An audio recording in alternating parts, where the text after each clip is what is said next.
How's it going, everyone? My name is True Underdog, and I am no longer capturing footage with Elgato, at least not on my PC, which means the webcam can make its triumphant return, though unfortunately I do have to actually care about how I look now, so gone are the days of recording footage in my underwear. I'm gonna miss those days. Of course, I'm absolutely joking. I didn't wear underwear. It's my house and I live alone, so I do what I want. Still no hat though, as I haven't found a suitable replacement after my favorite one was stolen at EVO. Greatest fighting game tournament of my life, but it came at a cost. I lost my dear friend who protected my terrible haircut, which isn't actually a haircut like I said before. My hair just grows out this way, so if you want a better haircut, please recommend some in the comments section. I'd be happy to read about them. Alright, so without any further ado, on to the video. It is time to make a tier list because you requested it. Alright, so here we have the tier list before EVO, and I still do stand behind this for the most part. Though we do have to make some changes because the recent patch update did a lot of crazy things, and a lot of mild things and some disappointing things too, but some of them were crazy and it's important to take note of that. But to keep this video a bit more organized, I do think that I want to go in descending order, starting off with the top row. So first up we have Sonya. Boy did she get a damage nerf, though her damage is still better than a majority of the roster, but she's definitely no longer the titan she was. She does still have the 50/50s, but her meter burn projectile also doesn't work as well in some matchups. And for anyone who doesn't already know, that's what a tier list is. It says which matchups you win. So in other words, Sonya being at the very front here means she beats every other character, or at least doesn't have any bad matchups. She's either even or comes out on top. And I just don't see that being the case anymore. I already do think she loses to Cassie, for the most part. So Cassie definitely should be in front. But I wanted to bring up that her meter burn projectile is not as good as well against certain characters like Katana or even Nightwolf, who's not on here. I may have to add Nightwolf and Shang Tsung in post, but rest assured they will be added to this list as well. But I do think Sonya Blade goes back at least one. That's pretty important. Cassie Cage may actually be definitively the best character in the game at this point. She did get some nerfs. She certainly did. But they weren't things that made her terrible, they just made her a bit more fair. So she didn't really lose what makes her good, whereas Sonya Blade definitely did. She is no longer the queen of damage, which is a good thing, but at the same time, I do love combo characters, and even though I never personally played her, I love seeing crazy combos in this game, and now even she can't bring crazy combos to the table anymore either. So I do think she should be moved back one more. And then we have Jackie. Jackie also I think has to go down quite a considerable bit. Her combos didn't change, but they do a lot less damage. So in other words, the exact same combo routes, but now she's doing considerably less damage. Now they did buff variation 2 in some ways, but it also got some sneaky nerfs as well, so it's still not a very appetizing variation in my opinion. I have no reason to really try it out, I'm not, hungering for it whatsoever. But it got a little bit better, and variation 1 got a lot weaker. Jackie really did lose damage on nearly every single attack she has, and she also lost her frame advantage on her knees, which is fine, but at the same time, why does Nightwolf have it? They were saying, oh man, plus 50 is ridiculous for a move, but then Nightwolf has a plus 70, and it's way easier to set up. I don't know, it just kind of boggles my mind, some of these decisions. So I do think she should go back, but at the same time, both these characters also got some pretty big nerfs as well. Garrus is always going to be a decent character, that's the thing. He's never going to be terrible, but he is slightly lesser than he was before. Aaron Black got like 1,000 paper cuts, but he's still a decent character. The toughest decision right now that I'm tasked with is moving these characters down one more row or not. So Cetrion got some buffs, so you know what? I want to do something crazy and just put Cetrion up here. And maybe I'll put Aaron Black down here, and maybe Garrus could be behind her. Of course, all of these decisions are subject to change, but I'm just saying, I think that I want to do some crazy stuff now. I want to put some characters up in the top row that have never been there, and I also want to move down some characters who have always been in the top row. That's been their permanent address, but you know what? They've been evicted. Alright, they're being moved down. This tier list, by the way, is just crazy that I'm even attempting it because it's not been very long. I have looked over all the changes and watched a lot of videos on all the different patch updates, but my goodness, it's still tough to make these choices. So Scorpion got nerfed pretty badly. A lot of people say it's not a bad nerf. Competitively at the pro level, maybe not. But I think online it's a pretty big nerf, and I'm trying to take both of those worlds into consideration. Whether you're at a tournament or you're playing online, I want this tier list to apply to everyone possible. And for anyone who's not aware, the pros have their own secret tier list that nobody gets to see. I'm not making that up. It is some Illuminati level stuff. They have these secret tier lists that they never share, and it's only things that pros agree on, and they all agree on this tier list as a community. It's kind of ridiculous. And they never show it to anybody else. Not because they're truly hiding it, but because they know people wouldn't get it, because it wouldn't apply to the regular player. It only applies when characters are being played in a very specific way at the highest level of play. So they have their own secret tier list, so they're not watching this video anyway. This is more for everybody else who is either a casual player or a very talented player, but still not quite at the tournament level. So I'm trying to keep that in mind while designing this tier list. So I do think Scorpion should go down 1, and Baraka moving up, I like that. I like the idea of Baraka moving up. I kind of want to put Baraka in front of Aaron Black, honestly, just for fun. Okay, Jax. Jax didn't really get that much better. Cabal got some minor stuff too. A lot of these characters just got minor touch-ups. They didn't become ridiculous. I want to put Jackie in front of Garrus, why not? She got some damage deductions, but she didn't get hit very hard. So I'm keeping her here for now. Alright, Jade. So Jade got some minor buffs, but they were mostly the variation 2, which no one's going to really use, I feel. It's not a bad variation. You know what, just for fun, let's bring her up here. I know a lot of people are going to get salty if I don't bring her up. So Scarlet got some changes too, and they were buffs, but they were really minor. And unlike many other characters, she got zero attention to her variation 2, which kind of did bug me. I felt personally attacked, alright?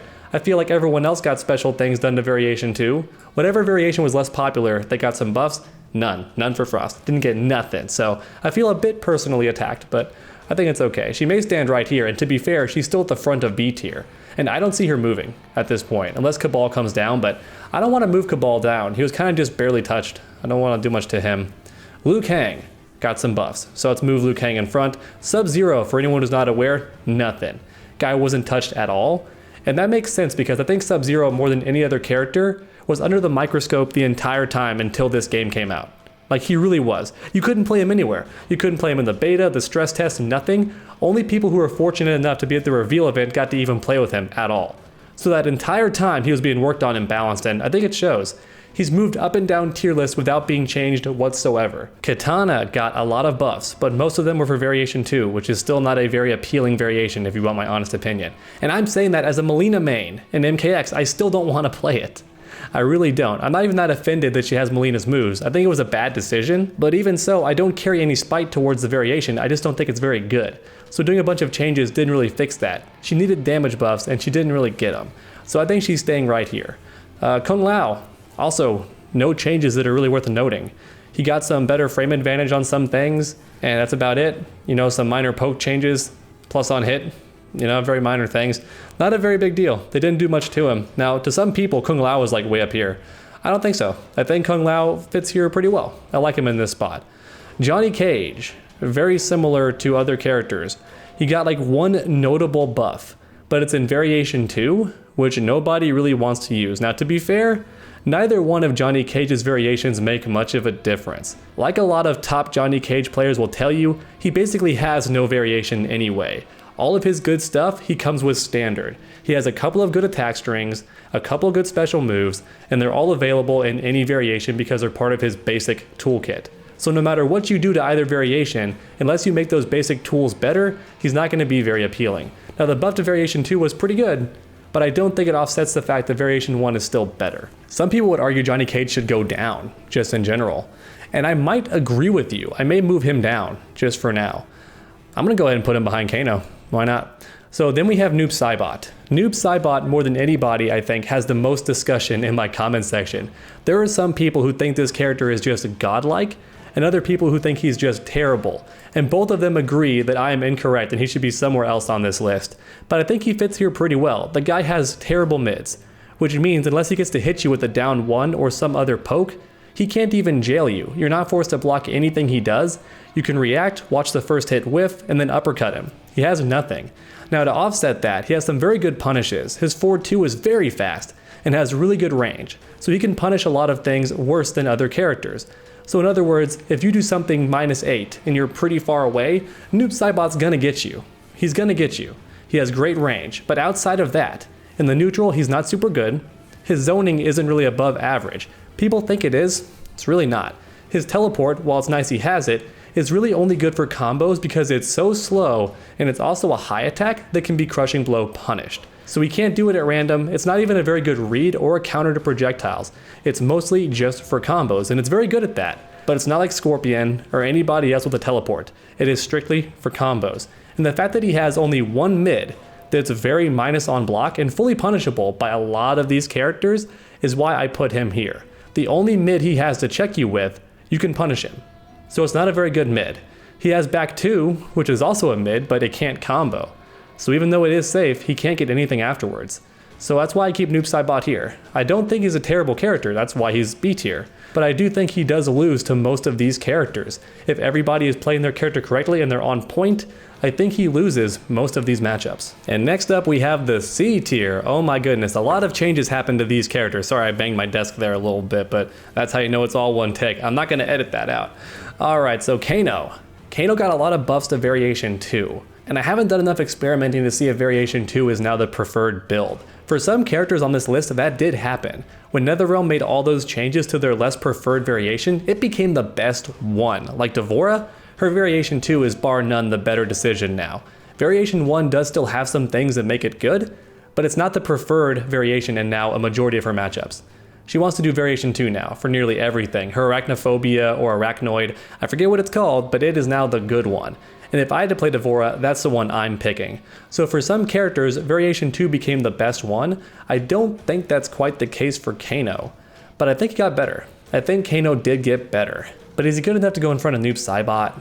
I don't know. I see Kano a lot more at tournaments now, at higher level play. And I do think about that when making these tier lists. But at the same time, it's the same players using him. There's not really any new pro players who are picking up Kano and thinking he has potential. Instead, it's the same players who have stuck with him and made him work pretty well. So I'm not sure if Kano is really good or if those players are just very good at using Kano in that manner. I'm not sure. So I kind of want to leave him here, but also I want to move people around. So let's go ahead and skip over Johnny Cage and Kano for now. Frost. People were getting all kinds of excited telling me about the buffs that Frost got. I'm going to be honest with you, as somebody who has played Frost more than almost anybody else in terms of having access to her before anybody else did, I'm not impressed. A lot of the changes they made weren't even things that I had an issue with. Making her Glacier Calving better, I don't care. It's already a useless move, I don't care. Giving her a faster mid, great, that is good. But she needed it to a lot more strings than just that. Her back 2 is still remarkably slow. It still has a gap in it. Her back 1-2, while made faster, now it ends in a high. So she won't even get the knockback on that final hit. You can neutral duck it. Which means to counter you, she now has to commit to her drill, her auger lunge, which is very punishable on block. Plus her blade spin is a high, so you can neutral duck that too.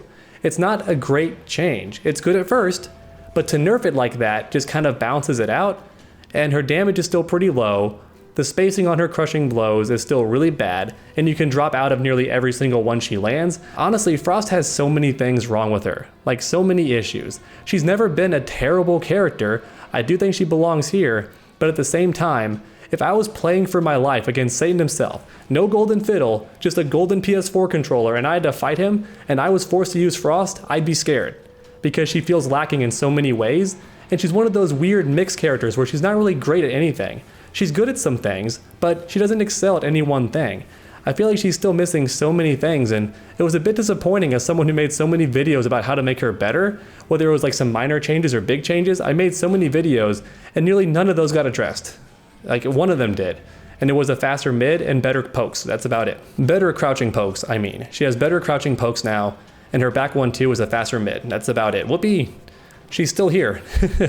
Raiden goes in front of her. In fact, I think Raiden might be here now. Why not? Sorry for popping my tongue. That was super obnoxious. I just realized. I'm sorry. Okay, we have Shao Kahn also. Shao Kahn is also going to go in front of Frost. I want to put him in front of Johnny Cage too. I want to put Shao Kahn in front of Raiden. Shao Kahn's getting a lot better, honestly. He had so many changes. I'm so happy for him. I already like Shao Kahn. Even though I technically do consider him below Frost, he's so much easier to play in a way that I enjoy that if I had to play him against the devil with a golden PS4 controller, I wouldn't be scared. I would like using Shao Kahn, even if I died and lost my soul. Shao Kahn's a pretty good character, in my opinion. He's a very straightforward character. He has some gimmicks, he has some frame traps, he's fun. It's a lot of fun. And now he's faster, more plus on block, he gets more damage, he has better combo routes, he's just a lot better. I think he belongs here. I almost want to put him in front of Kano. Shao Kahn against a really good player, he gets a lot weaker. And that's why he stays here. At a casual level, Shao Kahn could be way up here. But against a pro player or someone very skilled, he has so many gaps in his string that are just begging to be flawless blocked, and then you get a full combo on him. He has so many gaps, and that's why he hasn't risen up very much. I think he's still pretty good though, but when in terms of like high level play, he's probably still around here. And then Frost being at the back, I don't like Frost being at the back now. But I think that's where she belongs, unfortunately. I may make some changes here last minute, but for now, this is where I'm at. So let's go ahead and move on to row D, the D tier. Let's be real. Only Kotal Kahn is here now. Kotal Kahn is now hands down and arguably the weakest character in the game. Once again, I don't think he's a terrible character. You can still win with Kotal Kahn if you know what you're doing. We've seen Furious Pillow do just that at high level tournaments. You can make this character work, but he didn't get anything good. They only buffed Variation 2, which is already a very unappealing variation. So he's not that much better, whereas Devorah and Collector got an entire shopping list worth of changes, and they were 99% buffs. So the question now is, where do they sit on the row C? Where are they on the C tier? Where should they go? Devorah got a lot better. For me personally, I hate saying this, but I have more fun playing Devorah than Frost at this point, because I know what I'm doing with Devorah. I know how to space you out, I know how to get my plus frames, I know what to do in the poke game, it's very obvious. I know that when I hit you, my combo's not going to whiff, which can happen for Frost. Frost can land her moves on you and then her extension misses, it just whiffs. It has a terrible hitbox, and she has way too much pushback on her normals, so she can actually hit you and push you outside the range of her special move and her combo drops. It's really frustrating. So both of them are in front of Frost in my opinion. So Collector or Devorah, which one is better now? It's an interesting question because Collector was better already. So even though Devorah got more buffs, were those buffs enough to make her better than someone who was initially already better than her? I don't know. Devorah is not straightforward more powerful, but she has way more access to combos. She has better hit confirms, she's faster now. She got a lot better. And she has the crazy throw crushing blow, which is also good. Makes her scarier. And she already had cool zoning, if you set it up. She had some very interesting zoning. This is a tough one. This is a really tough one. I'd be crazy to say this, right? Like, that would be crazy. To say Devorah is now better than Johnny Cage. That would just be nonsense, right? Is Frost actually worse off than Collector? He has a teleport and a command grab. I dare say so. I think she is behind him. That makes me sad. I want Frost to be great. Make Frost great, please. My goodness. I can't even say great again because she never was great. Poor thing. Oh my goodness, this is tough. This is a tough decision. I'm mostly joking, but this really is tearing my soul asunder. Oh my gosh. Part of me wants to do this just so Kotal Kahn's not lonely, but I can't do that in good faith. She's not nearly as bad as Kotal Kahn. But I do think she's lacking. She didn't get enough changes, like she really didn't. So unless some other character moved down, and they really didn't, nobody got worse enough to actually move them backward like that. Oh geez, oh man, oh geez, oh man. I think I'm done. I think this might be where I'm at. So now I gotta think about where Shang Tsung would be and where Nightwolf would be. I think Nightwolf is B tier. I think he's pretty solid B tier. He doesn't excel at really anything and his damage is very low, just like Katana. And he has the command grab variation, which I was surprised at how good it actually is. It's super boring because he has no combos, like actually none. The best he can do in that variation is one attack string into a special move, but his command grab is so good. And his tech throw into it, his block string that cancels into his command grab is so dirty. It's the dirtiest throw setup in the entire game. And when he lands that throw, that command grab has plus 70 on hit if you spin the bar. So it makes him very frustrating. He becomes a very great Vortex character. So I think he's pretty good. I want to put him right next to Katana, but I'm not sure if he should go in front of Sub-Zero or not. So I think for the end of this video, I'm going to put him somewhere in there. He's going to be around Sub-Zero and Katana, maybe right next to Liu Kang or in front of him, but I don't think so. Liu Kang's pretty good. Like, Liu Kang's a pretty meta character. I don't think he has any reason to be in front of Liu Kang, but I think Nightwolf is okay. I think Nightwolf is just an okay DLC character. He's not absurdly good, he's not bad, he's just right there in the middle, oddly enough. I think he's a good character, I think he's decent. Now Shang Tsung, on the other hand, I think is going to go somewhere up in this very top row. He's definitely A tier at the very least, but I saw a lot of him at the tournament. A lot of people loved him, even players who you wouldn't think would switch to him. They recognized right away how good that character is. Now that said, he got a few nerfs. He got a few nerfs here and there that made him a little bit weaker. So he's either at the very front of this A tier, or he's at the very back of the S tier somewhere. He's going to be in one of those two rows. I won't know until I actually think about it, but that's where they're going to go for the DLC characters. Alright everyone, that is it for this current tier list after the patch update as you all requested in the comments section, but please let me know your thoughts in the comments section down below. Do you like how my tier list turns out, or do you have some disagreements, and if so, how would you restructure the characters in your own personal tier list? Please let me know down below. And then while you're down there, go ahead and leave a like if you enjoyed the video. It really does help my channel out a ton. And finally, why not keep that combo going by subscribing and ringing that bell? That way you never miss a future video. Make sure to come back next time, and as always, stay underdogs.